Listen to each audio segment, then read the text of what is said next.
First, I would like to say that these thoughts are not all mine. They were fostered and influenced by our class text, Methods for Effective Teaching, Meeting the Needs of All Students, the 6th edition by Paul R. Burden and David M. Bird.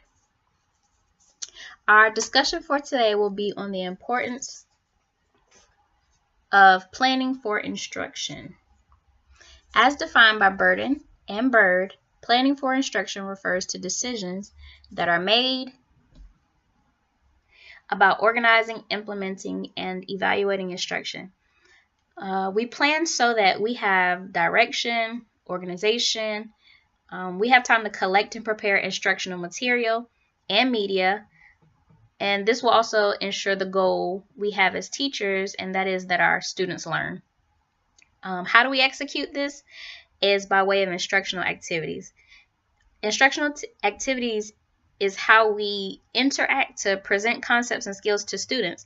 When planning for activities, we as teachers consider content, materials, instructional strategies, teacher behavior, structure of lessons, the learning environment itself, the students we teach, as well as the duration of the lesson and its location. When planning for instruction, we have to be aware of the curriculum and its standards. Here in North Carolina, our curriculum is guided by the Common Core.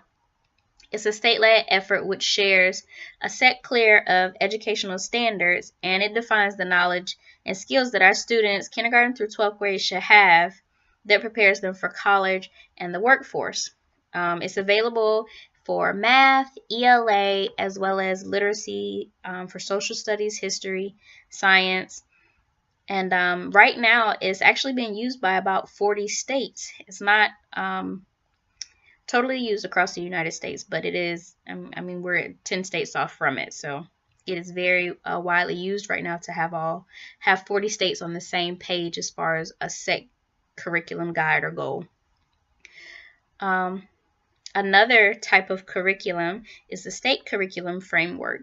It's an organized plan and set of standards of what students should know and be able to do. Most frameworks and curriculums basically tell you what the students should know, when they should know it, and what we should be teaching, what their goal and end result is. We then, as teachers, we take the curriculum and we translate it into classroom instruction. We take the curriculum standards and we translate them into classroom instruction. We also have to integrate 21st century skills like collaboration amongst students and digital literacy and critical thinking and problem solving into core academic subjects, just like what we were learning when we were looking at the 2013 EOG for Science compared to the 2009 EOG for Science, and how the rigor for it has definitely, well, in my opinion, it has increased. There's more critical thinking involved and problem solving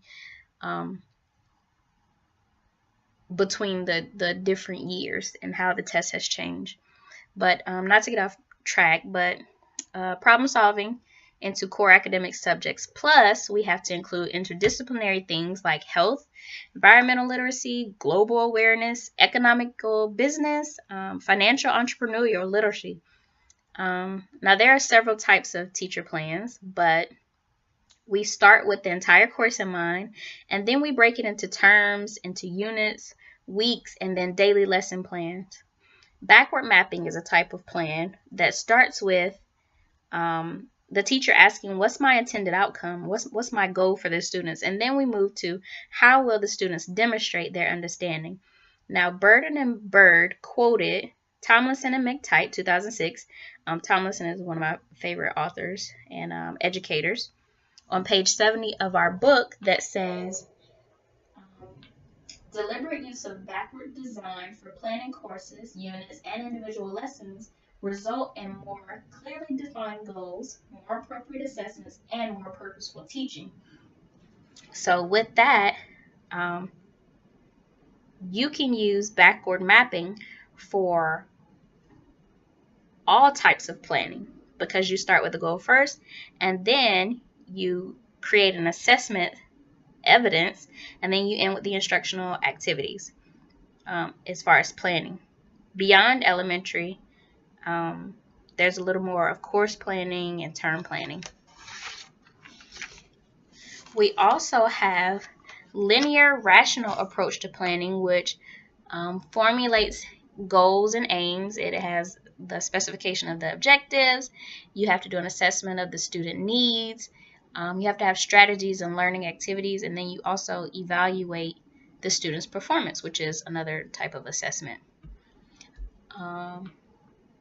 We also have additional considerations when it comes to planning. We have teacher-student planning, which is where the students actually have a say-so in the activities that we are going to be doing as far as for instruction. So we are still in charge of the instructional part, but they help us plan what the activities might actually be or look like. And then we also have an extra plan. We have team planning that occurs when teachers collaborate together. Now at our school, I know we do whole grade level planning, and then we also have chairmen that do planning together. We have the entire school that does planning together. There are so many different types of planning that you can do, but mostly there's the team planning where everyone on the same grade level does planning together and comes up with an idea of what the school year is going to look like. For higher grade levels, they also prepare a syllabus about the content, the procedures, the requirements for each course or the particular course that you're in. And we also sometimes have to do planning for RTI, which is response to intervention. And it's basically a way that sets out a plan for students so they don't fall too far behind. Like if they're not learning at the speed that they should be, then there's help for them. We get a plan, and there's 3 levels to it, or 3 tiers, and we try to get that student back on the right track, try to get them help that they need. But planning helps us to use our academic time wisely, and the main goal and objective in planning is to make sure that our students are learning, and we should always be reflecting on that planning as well as constantly evolving it or changing it to meet the needs of our students. But it does help us to plan our day moment by moment and day by day, and gauge it off of the engagement of the students, and help us to transition throughout our day as well as learning. So this is our discussion on the importance of planning for instruction. Thank you.